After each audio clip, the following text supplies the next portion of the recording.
Equilibrium में एक बार फिर से सभी लोगों का वेलकम किया जाता है और इस क्लास में हमें डिस्कस करना है पीएच और पीओएच, स्पेशली एसिड और बेस सोल्यूशन अगर हम बनाते हैं तो हमको एसिड और बेस सोल्यूशन के लिए पीएच और पीओएच का डिस्कशन करना है। पीएच क्या होता है?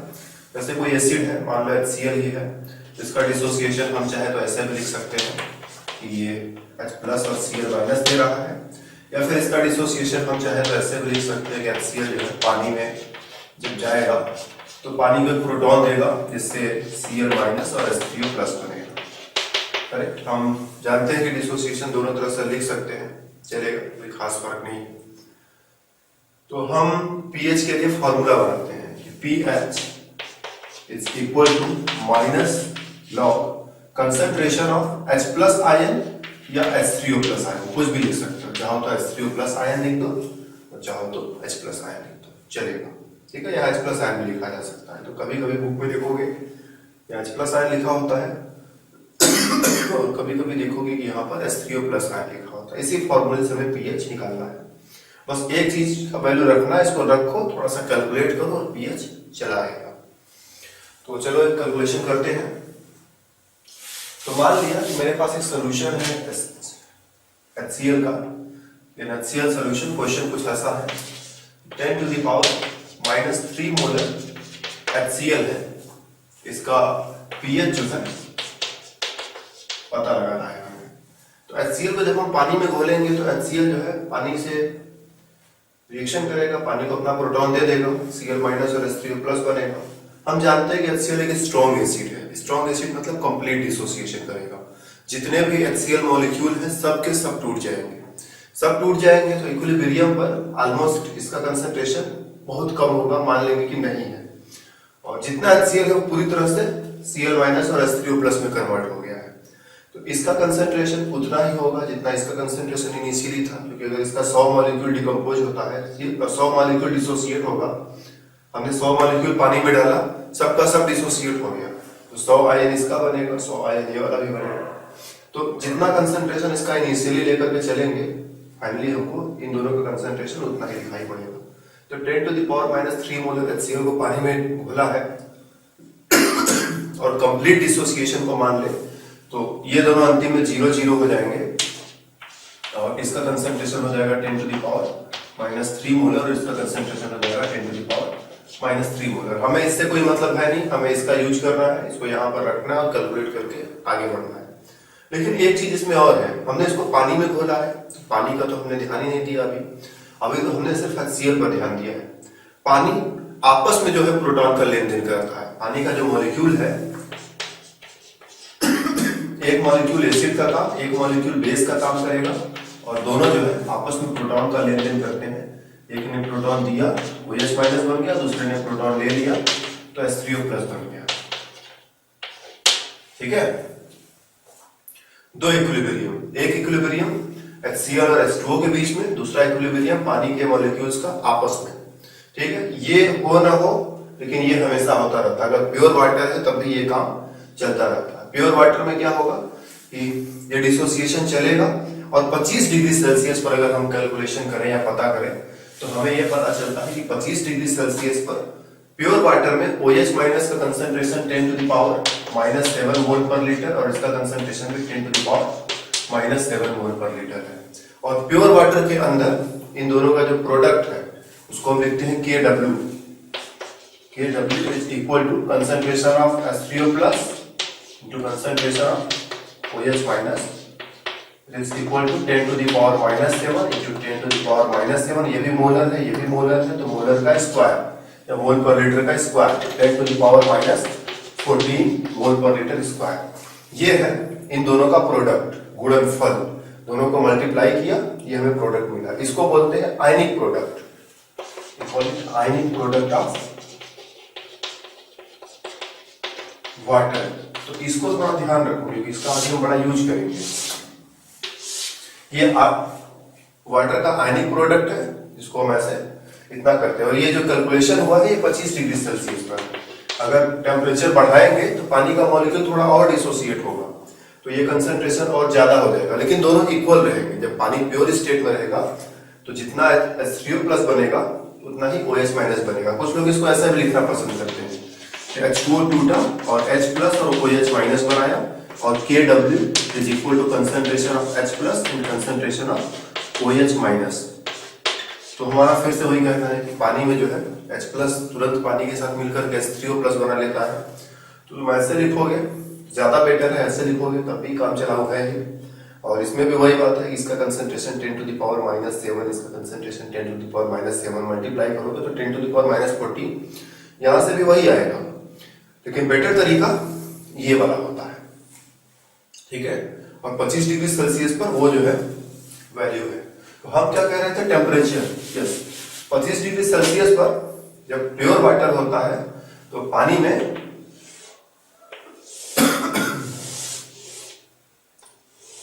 स्थिति कुछ ऐसा होता है कि दोनों का कंसंट्रेशन इक्वल होगा, इसीलिए प्योर वाटर जो है न्यूट्रल है, ना तो वो एसिडिक है ना तो वो बेसिक है, ठीक है ना।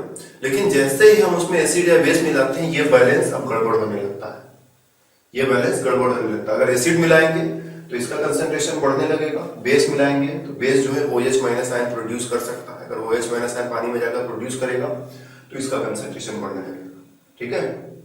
एसिड मिलाएंगे तो एसिड से इसका कंसंट्रेशन बढ़ता है, H3O प्लस आयन का कंसंट्रेशन बढ़ने लगता है, बेस मिलाने पर इसका कंसंट्रेशन बढ़ने लगता है। और जब तक वाटर प्योर है तब तक इन दोनों का कंसंट्रेशन इक्वल रहेगा। और 25 डिग्री सेल्सियस पर इसका value 10 to the power -7 and 10 to the power -7। तो मान लो हमने टेम्परेचर बढ़ा करके 35 डिग्री या 40 डिग्री कर दिया और इसका वैल्यू और बढ़ जाएगा, क्योंकि जब हम टेम्परेचर बढ़ाते हैं तो डिसोसिएशन और ज्यादा होता है, क्योंकि हमने एक जगह बताया है, आयनिक इक्विलिब्रियम का डिस्कशन कर रहे थे तो डिग्री ऑफ डिसोसिएशन के समय हमने बोला था कि डिग्री ऑफ डिसोसिएशन टेम्परेचर पर भी डिपेंड करता है, क्योंकि बॉन्ड तोड़ने में एनर्जी लगती है। तो टेम्परेचर ज्यादा होगा तो बॉन्ड आसानी से टूटेगा, जल्दी टूटेगा, तो डिसोसिएशन थोड़ा सा ज्यादा होगा। तो चलो हम मान लो कि किसी हायर टेम्परेचर पर बात करें, H2O plus H2O gives you H3O plus and OH minus, correct. इसका वैल्यू बढ़ा तो 10 टू द पावर -7 से बढ़ाकर क्या कर दे, 10 टू द पावर -8 कर दे, आंसर नहीं, वो तुम घटा दिए। पावर जब -7 से -8 करेंगे तो और कम हो गया, बढ़ा नहीं। बढ़ने का मतलब 10 टू द पावर -6 हो सकता है, 10 टू द पावर -5 हो सकता है, इस तरह से। लेकिन -7 की जगह -8 कर दोगे तो पावर में 7 से 8 बढ़ा देने से बढ़ नहीं गया, माइनस लगा है पीछे। इसका मतलब 10 टू द पावर -8 लिखने का मतलब कम कर दिया, बढ़ाया नहीं। हमने कहा कि चलो 40 डिग्री सेल्सियस पर मान लो और ज्यादा डिसोसिएशन हो रहा है, तो H3O प्लस आयन का कंसंट्रेशन भी बढ़ गया, OH माइनस आयन का कंसंट्रेशन भी बढ़ गया, लेकिन अभी भी जो है दोनों के वैल्यूज जो है आपस में बराबर है। और इस केस में KW का कैलकुलेशन करोगे तो KW फॉर्मूला तो यही होगा, H3O plus concentration into OH minus concentration, और जब कैलकुलेट करोगे तो KW जो है वो भी 10 to the power -12 molar square आएगा। तो 25 डिग्री सेल्सियस पर ये वैल्यू है, और टेम्परेचर बदलने पर वैल्यू बदल जाएगा। कितना बदलेगा ये कोई हमारे पास इसका फॉर्मूला नहीं है कि हम फॉर्मूले से कैलकुलेट कर सके कितना बदल जाएगा। बस ये ध्यान रखो कि टेम्परेचर बढ़ाएंगे तो वैल्यू बढ़ेगा, टेम्परेचर घटाएंगे तो वैल्यू घटेगा। H प्लस और OH माइनस आयन का कंसंट्रेशन या फिर H3O प्लस और OH माइनस आयन का कंसंट्रेशन प्योर वाटर में 25 डिग्री सेल्सियस पर इतना होता है। कंसंट्रेशन टेम्परेचर बढ़ाओगे तो ये वैल्यूज बढ़ेंगे, KW भी बढ़ेगा, टेम्परेचर घटाओगे तो ये वैल्यूज घटेंगे और KW भी घटेगा। तो ये हुआ वाटर का आयनिक प्रोडक्ट। अब फिर से अपने प्रॉब्लम पर फोकस करो। पानी 25 डिग्री सेल्सियस पर मान लो हम इस प्रॉब्लम को सॉल्व कर रहे हैं, ठीक है। जनरली 25 डिग्री पर ही बात की जाती है, तो हम 25 डिग्री पर अपने प्रॉब्लम को सॉल्व करने की कोशिश में लगे हुए हैं, करेक्ट। एक इक्विलिब्रियम ये ऊपर चल रहा है पानी का, पानी ने H3O प्लस आयन दिया है और नीचे HCl ने भी H3O प्लस आयन दिया है, तो H3O प्लस आयन अब बढ़ जाएगा। ये बैलेंस जो है गड़बड़ होने जा रहा है। ये बैलेंस क्या होने जा रहा है, गड़बड़ होने जा रहा है। पहले दोनों इक्वल थे लेकिन अब इक्वल नहीं रह जाएंगे, क्योंकि ये भी H3O प्लस आयन देने लगेगा, तो H3O प्लस आयन बढ़ जाएगा। लेकिन एक बहुत ही अच्छी बात यह है कि ये बैलेंस चाहे जितना भी गड़बड़ हो जाए, लेकिन H3O प्लस और OH माइनस आयन का जो प्रोडक्ट है वो हमेशा KW के इक्वल ही होता है, और इसका वैल्यू जो है हमेशा 10 to the power -14 molar square at 25 degree Celsius होगा। जैसे फॉर एग्जांपल ये 10 टू द पावर -7 है, ये भी 10 टू द पावर -7 है, रिजल्ट कितना है 10 टू द पावर -14। मान लो हम इसको बढ़ा दिए हमने थोड़ा एसिड मिला दिया और बढ़ा करके इसको 10 to the power -7 से 10 to the power -5 कर देते हैं, ये अपने आप एडजस्ट हो जाएगा। दूसरा वाला अपने आप एडजस्ट हो जाएगा। ये 10 to the power, ये 2 पावर बढ़ा है तो वो 2 पावर कम हो जाएगा, 2 पावर कम होकर के -9 हो जाएगा, ताकि दोनों को मिला करके फिर से 10 to the power -14 आए। अगर ये बढ़ करके 10 to the power -4 हो जाएगा तो ये 10 to the power -10 हो जाएगा, ताकि दोनों फिर से मिल करके 10 to the power -14 आ जाए। समझ रहे मेरी बात को ना? प्योर वाटर रहेगा तभी दोनों का प्रोडक्ट इक्वल है, सॉरी दोनों का प्रोडक्ट 10 to the power -14 है। एसिड मिला दिया, बेस मिला दिया, कोई फर्क नहीं पड़ता है, प्रोडक्ट उतना ही आएगा। एक जैसे जैसे बढ़ेगा दूसरा वैसे वैसे कम हो जाएगा। तो अगर ये 10 to the power -5 है तो 10 to the power -9 हो जाएगा, ताकि 9 और 5 मिला करके 14 यहाँ दिखाई पड़े। अगर ये 4 होता है तो ये 10 हो जाएगा। अगर ये 1 होता है तो ये जो है ऑटोमेटिकली 13 पर पहुंच जाएगा, ताकि जो है रिजल्ट फिर से 13 पर रहे। तो इस चीज को भी थोड़ा ध्यान में रखना है, इसका भी यूज अभी हम थोड़ी देर के बाद करेंगे। ओके, तो यहां पर हमने H3O+ आयन का कंसंट्रेशन बढ़ा दिया। कैसे बढ़ा दिया? पहले तो बैलेंस में था, अभी पानी मिला दिया है तो H3O+ आयन का कंसंट्रेशन बढ़ गया। ठीक, बढ़कर कितना हो गया? क्या इसकी वजह से इसमें कुछ डिस्टरबेंस आएगा? तो आंसर है यस, डिस्टरबेंस आएगा। ये एक वीक इलेक्ट्रोलाइट है, Cl के सामने तो पानी वीक इलेक्ट्रोलाइट ही है, तो दोनों में एक कॉमन आयन है, तो डिस्टर्ब तो इसको करेगा ही करेगा। कॉमन आयन इफेक्ट भी हमने पढ़ रखा है, तो ये वैल्यूज चेंज होंगे। लेकिन चलो हम थोड़ी देर के लिए मान लेते हैं कि इसको कोई डिस्टर्बेंस नहीं होगा, दोनों का इफेक्ट जो है सीधे ऐड कर देते हैं। तो H3O+ आयन का जो कंसंट्रेशन है टोटल, वो कितना होना चाहिए? It must be H3O+ ion given by HCl and H3O+ ion concentration given by water. दोनों को जोड़ देंगे तो टोटल H3O+ कंसंट्रेशन मिल जाना चाहिए। इसका कंसंट्रेशन कितना है? 10 to the power -3। HCl ने इतना H3O+ आयन दिया है। पानी जब प्योर स्टेट में था तो 10 to the power -7 दे रहा था, लेकिन प्योर नहीं है तो 10 to the power -7 नहीं देगा। फिर भी चूंकि हम उसका कैलकुलेशन कर नहीं पाएंगे एग्जैक्टली, इसीलिए हम मान लेते हैं कि पानी अभी भी 10 to the power -7 ही दे रहा है, तो इसको इसी में जोड़ दो। अब ध्यान देने की बात है, ये बड़ा है ये छोटा है, इसमें 4 पावर का डिफरेंस है। अगर वैल्यू देखें तो इसका वैल्यू कितना है? 0.001 और इसका वैल्यू है 0.0000001। 1 2 3 4 5 6 7 अंकों के पहले डेसिमल लगा हुआ है। ये बहुत छोटा है और इसके कंपैरिजन में ये बड़ा है। कितना बड़ा है? तो 4 पावर का डिफरेंस दिखाई पड़ रहा है, मतलब 4 0 10,000 गुना बड़ा है। ठीक है ना? तो जब भी ये बड़ा रहेगा इसको इग्नोर कर दो, समझ गए? इसको जोड़ो मत इसमें, क्योंकि इतना इस क्वांटिटी में इतनी छोटी क्वांटिटी जोड़ने का कोई फायदा नहीं है। वही है कि हमारे पास 1,000 रुपया है, किसी ने 1 रुपया और दे दिया, या 10,000 रुपया है, 1 रुपया किसी ने और दे दिया, तो उससे हमारे वेल्थ पर क्या फर्क पड़ेगा? कुछ खास नहीं। तो सेम हियर, ये 10,000 गुना छोटा है, तो 10,000 रुपए और 1 रुपया और मिल गए तो कोई बहुत बड़ा बैंक बैलेंस थोड़े हमारा बढ़ जाएगा। तो सेम हियर, ये जो है बहुत छोटा है और जब तक ये छोटा रहेगा इसको हम इग्नोर करते रहेंगे, लेकिन जहां ये इक्वल हो गया या बड़ा हो गया इसको हम इग्नोर नहीं करेंगे। जब तक छोटा है, थोड़ा भी छोटा है, तो मेरा कहना है इग्नोर कर दो इसको। ठीक है? सबसे पहले ये आइडिया कि सॉल्यूशन में H3O+ आयन का कंसंट्रेशन HCl के कंसंट्रेशन, मतलब HCl ने जो H3O+ आयन दिया उसके कंसंट्रेशन प्लस पानी ने जो H3O+ आयन दिया इसके कंसंट्रेशन के सम के बराबर होना चाहिए। दोनों को जोड़ करके इसका वैल्यू निकालेंगे। जोड़ते समय इसका वैल्यू हालांकि चेंज होगा, लेकिन फिर भी हम वो कैलकुलेशन हमारे स्कोप के बाहर है, इसीलिए हम चलो थोड़ा गलती ही करते हैं, लेकिन रिजल्ट सही लाएंगे। ओके, यहाँ भले थोड़ी मोड़ी गलती कर रहे हैं, लेकिन हम उसका प्रॉपर एक्सप्लेनेशन दे रहे हैं। वैल्यू थोड़ा बहुत हिलेगा डुलेगा, लेकिन हम मान लेते हैं थोड़ी देर के लिए चलो इतना ही रहेगा, कुछ नहीं हो रहा है। इसको इसमें जोड़ने की कोशिश करिए। अब दिखाई पड़ रहा है कि छोटा है, जब भी ये छोटा दिखाई पड़े इसको छोड़ दो, इसको इसमें मत जोड़ो, इसको इग्नोर कर दो। तो result is almost 10 to the power -3 मोल पर लीटर। बस इसको उठा करके यहाँ पर रख दो। ठीक है ना? मतलब हमने एक तरह से इसको इग्नोर कर दिया, सीधे इसी को उठा करके यहाँ रख दिया। बस ये आइडिया अपने दिमाग में रखो कि पानी ने जो H3O+ आयन कंसंट्रेशन दिया है, पानी ने जो H3O+ आयन बनाया है, इसको हाइड्रोनियम आयन बोलते हैं। ये H3O+ बार बार बोल देना ना, हमारा जुबान दुख गया।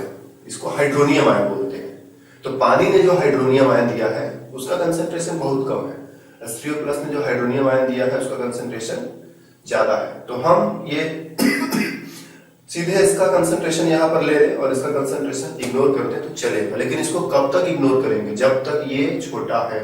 अगर ये छोटा पड़ गया या दोनों बराबर हो गए तब इग्नोर नहीं करेंगे हम, ध्यान रहे, नहीं तो काम गड़बड़ हो जाएगा ऐसे सिचुएशन में। तो फिलहाल ये बड़ा है, ये छोटा है, इसको इग्नोर किया, रिजल्ट सीधा इसके बराबर चला आएगा जैसे इग्नोर करेंगे।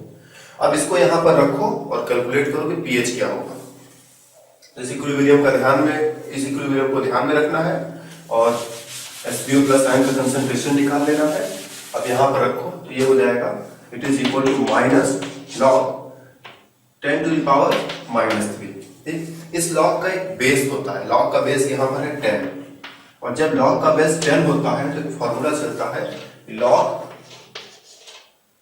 10 is equal to 1, log 100 equal to 2, log 1000 equal to 3। अब आगे तुम समझ जाओ, या सिंपल वे में log 10 to the power n is equal to n।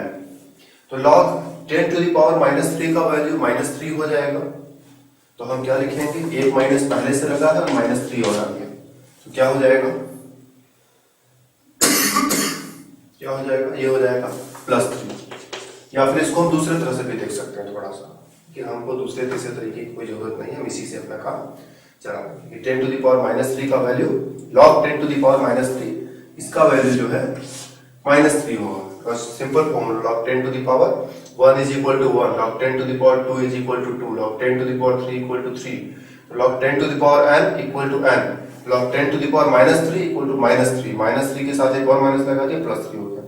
तो इस रिजल्ट को देख करके हम ये आसानी से कंक्लूड कर सकते हैं कि अगर यहाँ -3 है तो यहाँ रिजल्ट +3 आया। अगर यहाँ -4 रहा होता तो रिजल्ट +4 भी आ सकता था, यहाँ -5 रहा होता तो रिजल्ट +5 आ सकता था।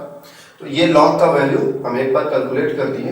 अब दोबारा जैसे ही यहाँ पर 10 to the power -4 दिखाई पड़ेगा सीधे आंसर 4 लिख देना, इतना ये भी लिखने की जरूरत नहीं। यहाँ 10 to the power -3 दिखा 3 लिखो, 10 to the power -4 दिखा 4 लिखो, -5 दिखा या तुरंत 5 लिखो, -6 के लिए 6 लिख दो, ये काम फटाफट कर लेना है, ठीक है।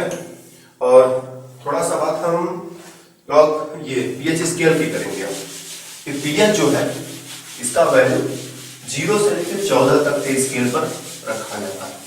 एक हम स्केल बनाते हैं, कहते हैं ये 0 मिडिल में 7 और इधर के एंड पर 0, इधर के एंड पर 40। अगर कोई सोल्यूशन है जिसका पीएच कैलकुलेट करने पर 7 आया तो बोलेंगे कि वो जो है न्यूट्रल है, ठीक है। और इसमें H3O+ आयन का जो कंसंट्रेशन है वो 10 to the power -7 मोल है, तभी तो 7 आया है। जैसे 10 to the power -3 था तो 3 आ गया था, 10 to the power -7 रहेगा तो 7 आ जाएगा। अगर पीएच 7 के पीछे पे 6 5 4 3 2 1 ऐसा चलता रहेगा तो 0 1 2 3 4 5 6 7 7 फिर 8 फिर 9 फिर 10 11 12 13 14 ऐसा चलेगा। तो अगर किसी सोल्यूशन का पीएच 7 है तो उसको हम न्यूट्रल कहते हैं 25 डिग्री सेल्सियस पर, ध्यान रहे 25 डिग्री सेल्सियस पर हम काम करें। और अगर 7 से कम रहा इधर की तरफ तो उसको हम एसिडिक बोलते हैं। जितना इधर आता जाएगा उतना ज्यादा एसिडिक, और जितना इधर चलता जाएगा उतना ज्यादा अल्कलाइन या बेसिक बोल सकते हैं, अल्कलाइन या फिर बेसिक। तो 0 से 7 के बीच में अगर पीएच आता है, ठीक है ना, पीएच अगर 0 से 7 के बीच में आता है तो एसिडिक सोल्यूशन बोलते हैं। 7 आ गया तो न्यूट्रल, और 7 से ऊपर आ गया 14 तक तो हम बोलते हैं ये बेसिक सोल्यूशन। जैसे सोल्यूशन का पीएच है 6.2, बताओ एसिडिक है कि बेसिक सोल्यूशन, तो बोलेंगे एसिडिक है। 7.9 एसिडिक है कि बेसिक है, तो 7 से ज्यादा हो गया ये बेसिक है, ठीक है। अब थोड़ा ये सोचो कि यहां पर इस पॉइंट पर न्यूट्रल को क्यों है, न्यूट्रल इसलिए है क्योंकि H3O+ का कंसंट्रेशन यहाँ 7 है तो हम देख सकते हैं कि 10 to the power -7 मोलर होगा। जैसे भी कैलकुलेट किया था 10 to the power -3 रखा था कंसंट्रेशन, तो pH 3 आ गया था।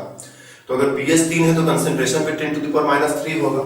हम कोरिलेशन कर सकते हैं ना, कि अगर pH, अगर H3O प्लस आयन का कंसंट्रेशन जो है तो 10 टू द पावर -3 है, तो pH 3 आता है, तो pH 3 है तो कंसंट्रेशन जो 10 टू द पावर -3 मोलर आना चाहिए। इसी तरह से pH 4 है तो कंसंट्रेशन 10 टू द पावर -4 आना चाहिए। pH 5 है तो H3O प्लस आयन का कंसंट्रेशन 10 टू द पावर -5 आना चाहिए। 6 है तो कंसंट्रेशन 10 टू द पावर -6 आना चाहिए, तो इसी तरह से यहाँ पर 10 टू द पावर -7 आना चाहिए। और अगर H3O plus 10 to the power -7 है तो सोल्यूशन में OH माइनस भी 10 टू द पावर -7 ही होगा, क्योंकि दोनों को मिला करके 10 टू द पावर -14 होना जरूरी होता है, ध्यान रहे।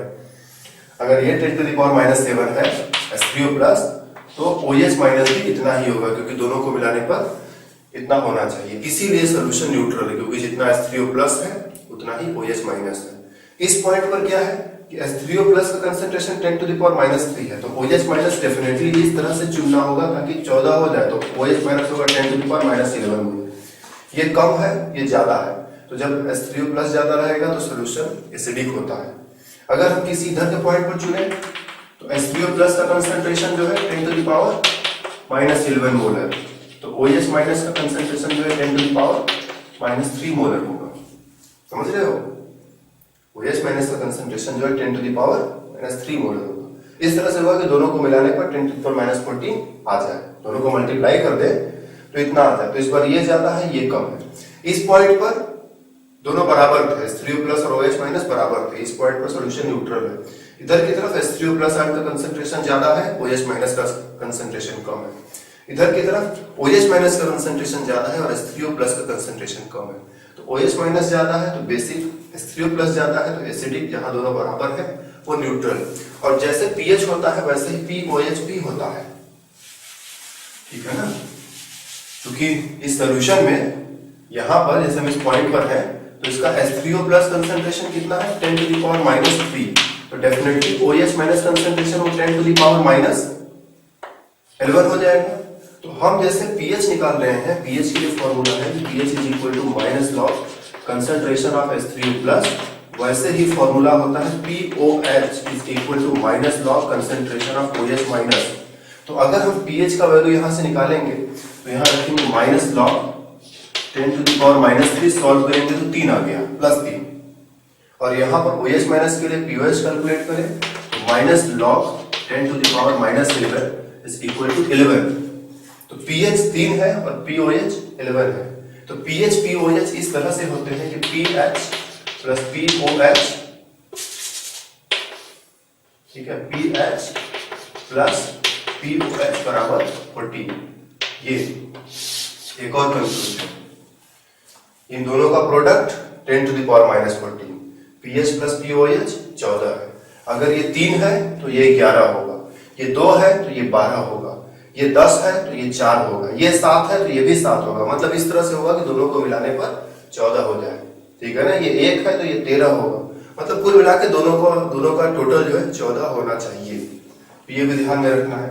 और जैसे pH स्केल है वैसे ही POH स्केल भी होता है। ओके, डिफरेंस बस है कि वो रिवर्स ऑर्डर में चलेगा। POH में 7 तो अपनी जगह रहेगा, 14 इधर रहेगा, 0 इधर रहेगा। और ये एसिडिक रीजन, ये बेसिक रीजन, ठीक है। इसमें इधर जा रहे हैं तो 14 की तरफ बढ़ रहे हैं तो pH स्केल में 14 की तरफ जाने का मतलब बेसिक, और इसमें 14 की तरफ जाने का मतलब एसिड है। बस यही है, इसमें स्टोरी उलट जाता है, बस 0 उधर चला जाएगा, 14 इधर चला जाएगा, बाकी सब कुछ वैसा ही रहेगा। तो जब यहाँ पर 2 होगा तो यहाँ पर 12 होगा। देखो ना, 0 के सामने 14, 1 के सामने 13, 2 के सामने 12, 3 के सामने 11। मतलब इस तरह के दोनों को जोड़ दो तो 14 आ जाए, समझ रहे हो? 7 के सामने 7, 7 मिला दोगे तो 14 हो जाएगा। तो जैसे pH स्केल है वैसे ही POH स्केल भी होता है।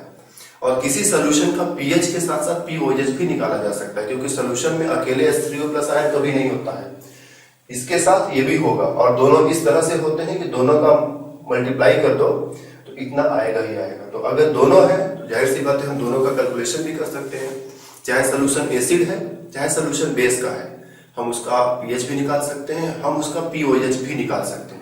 और निकालने के बाद अगर दोनों को जोड़ेंगे 14 आना चाहिए। इस बात को ध्यान रखना है, क्योंकि ये बहुत काम करेगा हमारे लिए। और अब हम थोड़ा एक आध pH और कैलकुलेट करें तो डेफिनेटली 10⁻³ मोलर HCl है, तो pH कितना आया था? 3 आया था। इसी तरह से 10⁻⁴ मोलर HCl के लिए हम कैलकुलेट करेंगे तो 4 आ जाना चाहिए, 10⁻⁴ मोलर HCl के लिए 5 आ जाना चाहिए।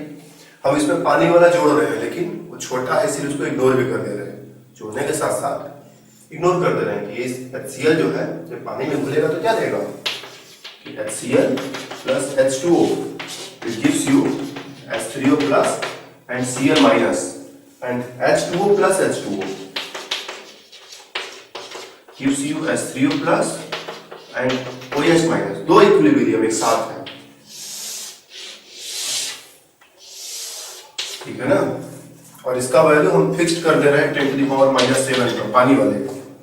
जब तक ये बड़ा है तब तक इसको छोड़ते रहो। तो अभी ये 10⁻⁷ से बड़ा है, इसको जोड़ने की कोई जरूरत नहीं है, बड़ा है, जोड़ने की कोई जरूरत नहीं। तो सीधे 10⁻³ मोलर HCl है तो pH कैलकुलेट कर लेंगे कि 10⁻³ मोलर HCl है तो 10⁻³ मोलर H3O प्लस यहाँ से मिलेगा। ये भी H3O प्लस दे रहा है लेकिन इसका नहीं जोड़ेंगे। 10⁻⁴ मोलर HCl है तो यहाँ पर जो H3O प्लस बनेगा इस HCl की मदद से, उसका कंसंट्रेशन भी 10⁻⁴ होगा। इसको भी जोड़ना चाहिए लेकिन नहीं जोड़ रहे क्योंकि छोटा है इसीलिए इग्नोर कर दो। करेक्ट। 10⁻⁵ है तो यहाँ HCl से जो हाइड्रोनियम आयन बनेगा उसका कंसंट्रेशन 10⁻⁵ मोलर होगा। इसको जोड़ना चाहिए लेकिन फिर से नहीं जोड़ रहे क्योंकि अभी भी छोटा है, 2 पावर का डिफरेंस है, 100 गुना छोटा है, ठीक है, 100 गुना छोटा है इसलिए छोड़ दिया। इसी तरह से 10⁻⁶ मोलर HCl होगा तो pH कितना हो जाएगा? 6 हो जाएगा। 10⁻⁷ मोलर HCl हुआ तो ठीक है, उसी कंक्लूजन को हम आगे बढ़ा रहे हैं। 10⁻⁷ मोलर HCl हुआ तो pH 7 आना चाहिए और 10⁻⁸ मोलर HCl हुआ तो pH 8 आना चाहिए। ये दोनों रिजल्ट पे जरा फोकस करो तो इसका pH जैसे 3 से 3 आया, 4 से 4 आया, 5 से 5 आया, 6 से 6 आया, वैसे हमने 7 को देखते ही 7 लिख दिया, 8 को देखते ही 8 लिख दिया, लेकिन गलती हो गया ना, क्योंकि अगर एसिड है तो pH 7 कैसे हो गया? pH 7 से कम होना चाहिए। एसिड है तो pH 8 कैसे हो गया? HCl तो एसिड है ना, एसिड का pH हमेशा 7 से नीचे रहेगा, ये 7 और 7 के ऊपर कैसे भागने लगा? आंसर है यहाँ पर गलती हो गया। क्या गलती हो गया? अब इसको छोड़ना नहीं है, अब इसको जोड़ देना है उसी में, समझ गया ना। जब तक ये बड़ा था तब तक इसको हम इग्नोर करते थे, इसके केस में इसको नहीं जोड़ा, इग्नोर कर दिया, इसके केस में इसको नहीं जोड़ा, इग्नोर कर दिया, इसके केस में इसको नहीं जोड़ा, इग्नोर कर दिया, सीधे रिजल्ट निकाले। लेकिन इस वाले केस में हम जोड़ेंगे, हम इग्नोर नहीं करेंगे, हम कहेंगे कि 10⁻⁷ मोलर HCl है तो HCl प्लस H2O। अच्छा, इसने भी H3O प्लस दिया, इसने भी H3O प्लस दिया तो नीचे लिखा ही हुआ, दोबारा क्यों लिखेगा? इसने भी H3O प्लस दिया, इसने भी दिया, इसने कितना दिया है? 10⁻⁷ से 10⁻⁷ बनेगा तो H3O plus total equal to H3O plus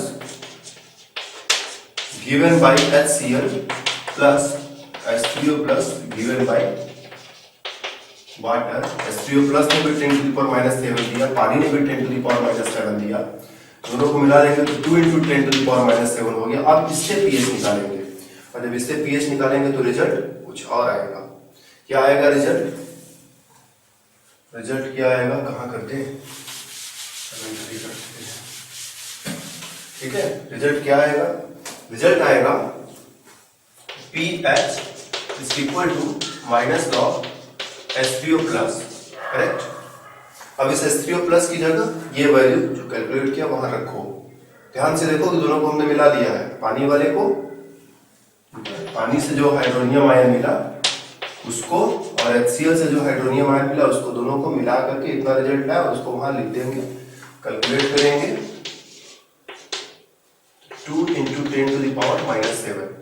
इस माइनस को हम ब्रैकेट के बाहर कर देते हैं और एक छोटा फॉर्मूला अप्लाई करेंगे कि log m × n is equal to log m plus log n। Okay, और इस फॉर्मूले को अप्लाई करके रिजल्ट लिखेंगे। तो देखो ये m × n के फॉर्म में है तो हो जाएगा log 2 प्लस log 10⁻⁷। ठीक है, बाहर में एक माइनस है उसको ऐसे ही लगा दिया।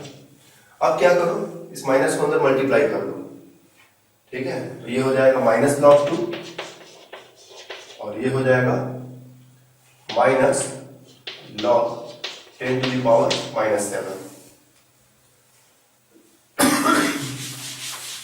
और हम जानते हैं कि इसका आंसर जो है 7 आएगा, क्योंकि 10 टू द पावर -7 है तो 7 आ जाएगा, -7 आएगा, -7 इस माइनस के साथ मिलकर के +7 हो जाएगा, तो +7 एंड माइनस log 2।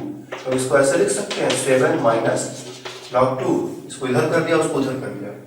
तो इस तरह से कैलकुलेट किया और हमें दिखाई पड़ रहा है कि pH 7 में से थोड़ा घटाना पड़ेगा। log 2 का जो भी वैल्यू हो टेबल से देख सकते हैं। log 2 का वैल्यू सबको याद रखना चाहिए 3010। जब घटाएंगे तो कितना आ जाएगा, ये आ जाएगा 6 पॉइंट, कितना आ जाएगा 6.6990 आ जाएगा। बन गया काम ना? यस। तो pH जो है सोल्यूशन का इतना होगा, 7 से देखो कम हो गया। क्यों कम हो गया? क्योंकि 7 में से इतना माइनस करना पड़ा। तो इस फॉर्मेट को अगर थोड़ा सा ध्यान दो ना तो हम लोग अपना काम का रेडीमेड तरीके से कर सकते हैं। कैसे कि अक्सर करके हमारे सामने कैलकुलेशन ऐसा पड़ जाता है सामने, ठीक है। जरा इस रिजल्ट को इससे में मैच करो, इसको इसके साथ मैच करो, ओके। इसको इसके साथ मैच करो। हम कुछ खास दिखाना चाहते हैं तुम्हें। तो खास ये है कि अगर log 10 टू द पावर -7 होता है तो आंसर कितना आ जाता है? सीधे 7 आ जाता है। और जब log 10 टू द पावर -7 है लेकिन इसमें किसी चीज से मल्टीप्लाई भी कर दिया, जैसे 2 से, तो आंसर 7 नहीं आएगा, 7 minus log of this number. ये है, देखो यही रिजल्ट आया है। तो या तो इतना सॉल्यूशन करके तुम यहां तक पहुंचो, या फिर एक बार मतलब सॉल्व कर लिया, चीजों को समझ लिया नहीं, ऐसे ऐसे कर सकते हैं। दूसरी बार हम एक रेडीमेड मेथड बना लेते हैं कि भाई 10 टू द पावर -7 का रिजल्ट तो 7 आएगा ही, और 2 इंटू 10 टू द पावर -7 है तो इस वाले पार्ट से, सॉरी यहाँ माइनस होना चाहिए, मस्त ही minus log 10 to the power -7 का वैल्यू 7 आएगा ही आएगा। अब इसी में कुछ नहीं किया, बस इसके साथ एक नंबर का मल्टीप्लाई कर दिया, तो वो उसका रिजल्ट क्या होगा कि 7 तो आएगा, लेकिन 7 minus log of this number. अगर यहाँ 3 होता तो log 3 दिखाई पड़ता, 4 होता तो log 4 दिखाई पड़ता। इसी तरह से मान लो कभी फंस जाए कि log 5 into 10 to the power -4, तो इस 10 टू द पावर -4 की वजह से तो 4 तो आएगा ही आएगा, minus you can write log of 5।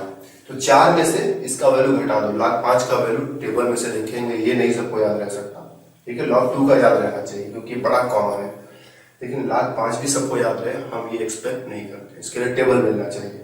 इसका वैल्यू कुछ आएगा, डेसिमल में ही आएगा, ठीक है।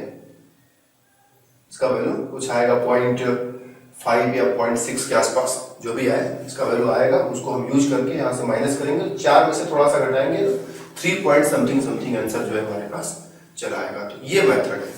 तो इसी तरह से अगर हम ये तो 10 टू द पावर -7 वाले सॉल्यूशन की बात की ना, कि HCl का सॉल्यूशन अगर 10 टू द पावर -7 था, तब अगर 10 to the power -8 molar HCl है तो इसका pH 8 नहीं आएगा, क्योंकि अगर हम 8 लिख देते तो हम अपने आप गलत हो जाएंगे। एसिड का pH कभी भी 7 से ज्यादा नहीं जा सकता। तो हम कहेंगे कि भाई जो H3O+ है वो HCl ने तो दिया ही है, लेकिन पानी ने भी दिया है, उसको जोड़ना मत भूलो। अगर भूल गए तो रिजल्ट 8 आ जाएगा, और अगर 8 आ गया तो गलती हो जाएगा। तो हम 10 टू द पावर -8 HCl वाला और 10 टू द पावर -7 पानी वाला जोड़ देंगे। 10 टू द पावर -7 दोनों में से कॉमन ले लो, तो यहाँ से बचेगा 1, और यहाँ से 7 पावर गया तो 10 टू द पावर -1 बच जाएगा।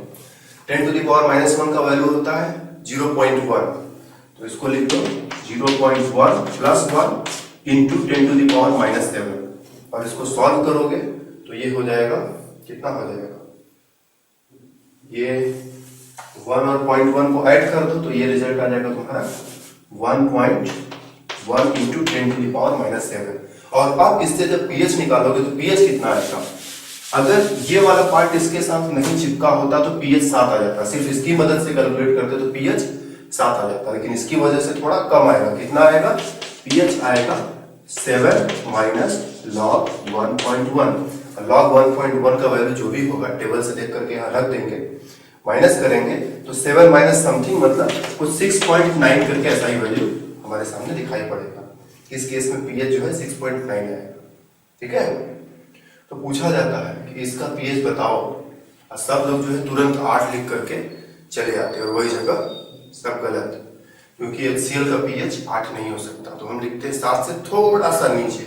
देखो थोड़ा सा ही तो नीचे है, 7 से कितना नीचे, 6.9, तो log 1.1 का वैल्यू टेबल से देख करके रखेंगे, इसमें से माइनस करेंगे तो 6.9 आ जाएगा, और हमने इस तरह से कैलकुलेट कर लिया।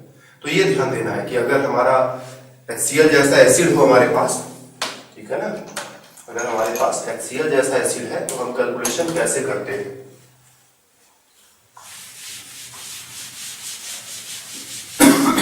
HCl जैसा एसिड पूरी तरह से डिसोसिएट हो जाता है, और पूरी तरह से डिसोसिएट होता है तो सीधे HCl का कंसंट्रेशन H3O प्लस आयन के कंसंट्रेशन के बराबर मान लेंगे। ये बहुत छोटा सा रूल अपने मन में बना लो कि जैसे ही HCl जैसा एसिड दिखाई पड़ेगा हम कहेंगे कि जो H3O प्लस आयन का कंसंट्रेशन है वो उतना ही होगा जितना हम HCl लेकर के चले थे, क्योंकि पूरा का पूरा HCl इसमें कन्वर्ट हो जाएगा। इसके बाद पानी ने भी H3O प्लस आयन दिया है, वो इसमें जोड़ेंगे कि नहीं ये डिपेंड करता है केस पर। जोड़ना है तो जोड़ो, नहीं जोड़ने लायक स्थिति है तो मत जोड़ो और रिजल्ट कैलकुलेट करो। लेकिन ध्यान रहे कि अगर 10 to the power -4 HCl है तो pH 4 आएगा, ठीक है ना। 10 to the power -5 molar HCl है तो pH 5 लिख सकते हैं। 10 to the power -6 molar HCl है तो pH 6 लिख सकते हैं। लेकिन 10 to the power -7 molar HCl के लिए pH 7 नहीं लिख सकते, क्योंकि HCl न्यूट्रल नहीं हो सकता। 10 to the power -8 molar HCl के लिए pH हम 8 नहीं लिख सकते, क्योंकि pH बेसिक रीजन में नहीं जा सकता है HCl का, अदरवाइज गलत हो जाएगा। तो ये गलती हम कभी नहीं करें। अगर हमारे पास वीक एसिड आ जाता, HCl बड़ा स्ट्रॉन्ग एसिड था, अगर वीक एसिड आ जाता क्या करेंगे। वीक एसिड जो है CH3COOH plus H2O CH3COO minus और H3O प्लस, है ना। इसका कंप्लीट डिसोसिएशन नहीं होता है, जितना यहां लेंगे वो पूरा का पूरा मॉलिक्यूल इसमें डिसोसिएट नहीं होता है। तो इस पर हमें कैलकुलेशन का स्ट्रेटजी थोड़ा बदलना पड़ेगा। इस बार इसके लिए हमें कैलकुलेशन की स्ट्रेटजी बदलनी पड़ेगी। तो मान लो इसका कंसंट्रेशन है 10 to the power -3 and degree of dissociation जो है दे दिया है हमें 4%, ठीक है, कुछ ऐसा या कुछ और कर देते हैं, चलो 10% कर देते हैं। 10% जो है डिग्री ऑफ डिसोसिएशन है और कंसंट्रेशन है ये, और बताओ कि इसका पीएच क्या होगा। तो हम कहेंगे कि इसका इक्विलिब्रियम क्या होता है, C - C alpha C alpha and C alpha, याद आया। यहाँ इसका कंसंट्रेशन C अल्फा के बराबर होगा। कंसंट्रेशन कितना है इनिशियल, ये है, इसको यहाँ पर रख दो 10 to the power -3। अल्फा का वैल्यू फ्रैक्शन में, 10% को फ्रैक्शन में कन्वर्ट करो, पहले इसको 100 से डिवाइड करो तो 10/100 0.10, इसको भी इसी में मल्टीप्लाई कर दो और अब इसको सॉल्व कर दो तो 10 to the power -4 हो जाएगा। ये है H3O प्लस आयन का कंसंट्रेशन। इसका कंसंट्रेशन इतना था, लेकिन H3O प्लस आयन का कंसंट्रेशन इतना हो गया। कैसे हो गया, क्योंकि हमको कंसंट्रेशन को अल्फा के साथ मल्टीप्लाई भी करना है। स्ट्रॉन्ग एसिड में ये सब लफड़ा नहीं था, उसमें सीधा था कि जितना एसिड है पूरा का पूरा H3O प्लस में बदल दो, लेकिन यहाँ पूरा नहीं बदल रहा है, सिर्फ 10% बदल रहा है। तो हमें ये डिग्री ऑफ डिसोसिएशन वाला स्टेप ध्यान में रखना होगा। इसमें से सिर्फ C अल्फा का डिसोसिएशन होगा और ये C अल्फा बनेगा, C इंटू अल्फा का वैल्यू कैलकुलेट करो, यही है H3O प्लस आयन का कंसंट्रेशन। और इसको पीएच के फॉर्मूले में रख सकते हो, लेकिन पानी का भी ध्यान रखना है कि बीच में पानी भी है, पानी में घोल करके रखा है। तो पानी भी H3O प्लस देगा, जिसका वैल्यू हम 10 to the power -7 अगर माने तो वो इसके सामने अभी बहुत छोटा है, तो उसको इसमें जोड़ने की भी कोई खास जरूरत नहीं है। लेकिन कब जरूरत पड़ेगी तुमको अच्छी तरह से पता है।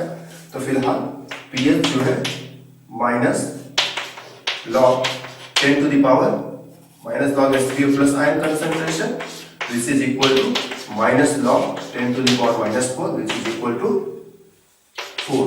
तो इसका pH 4 आएगा, ठीक है। तो हम लोग C इंटू अल्फा का यूज करके कैलकुलेशन कर सकते हैं।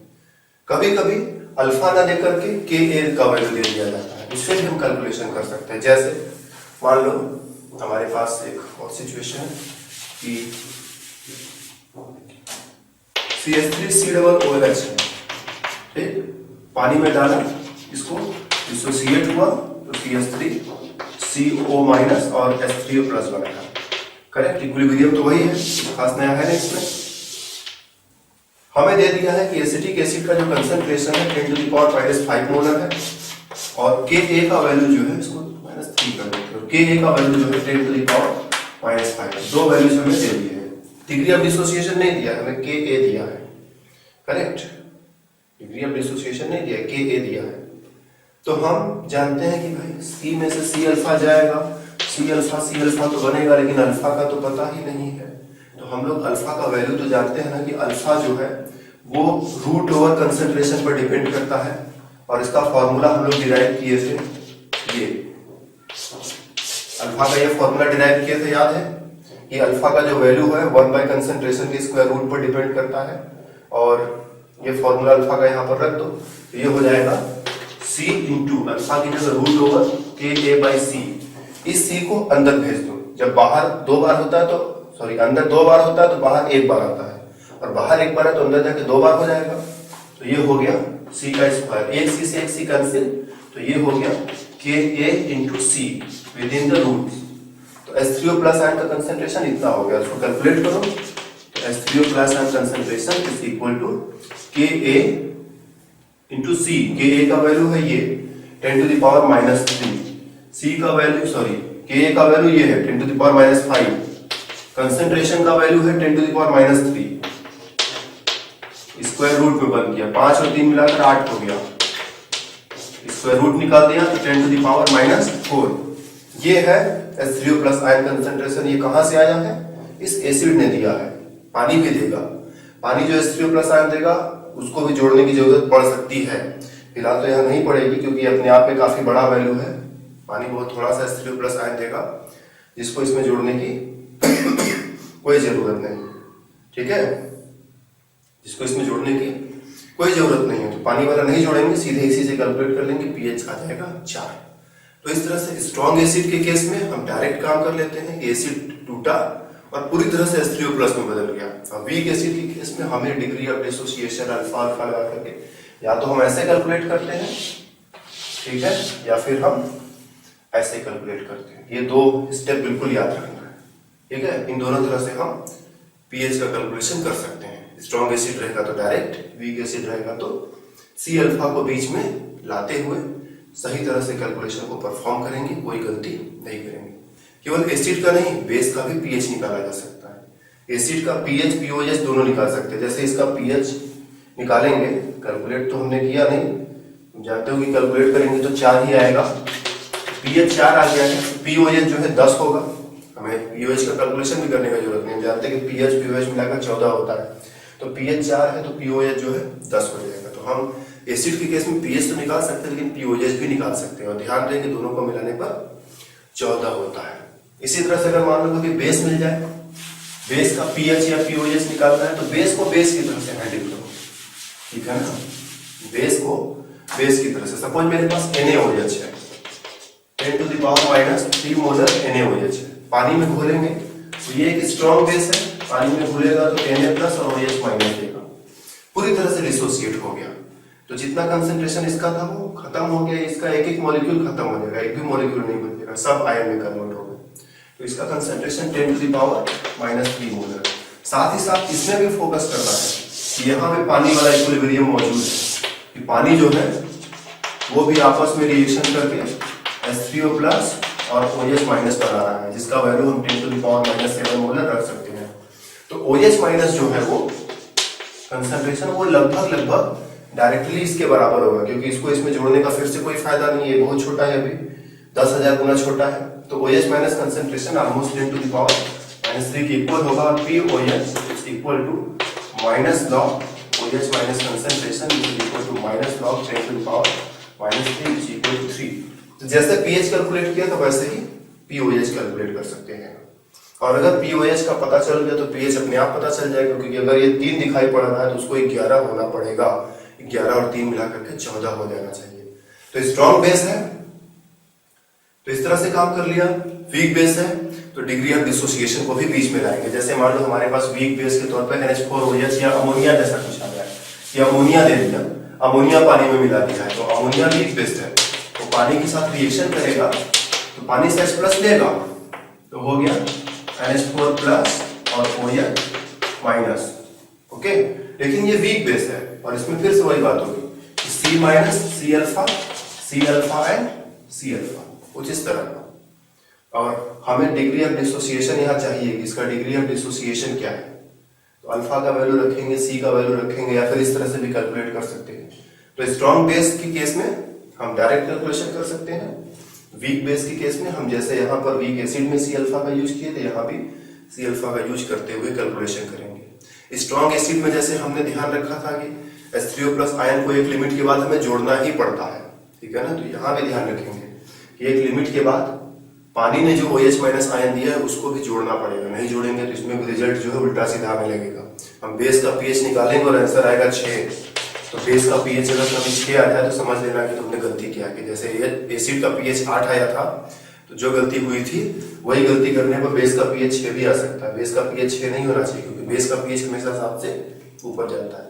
तो कभी बेस का पीएच 6 और 5 अगर कैलकुलेट करके आंसर आ जाएगा तो समझ लेना कि गलती होगी और गलती वही वाली हुई है जो एसिड के केस में हुआ है, ठीक है। तो ये हुआ पीएच, हमने बहुत ज्यादा इस पर बोला, ठीक है, बहुत ज्यादा चीजें भी थी इसमें। तो पीएच कैलकुलेट कैसे करते हैं, पीओएच का होता है, पीएच पीओएच मिला के 14 होता है, H3O प्लस और OH माइनस का कंसंट्रेशन मल्टीप्लाई कर दो 10 to the power -14 होता है।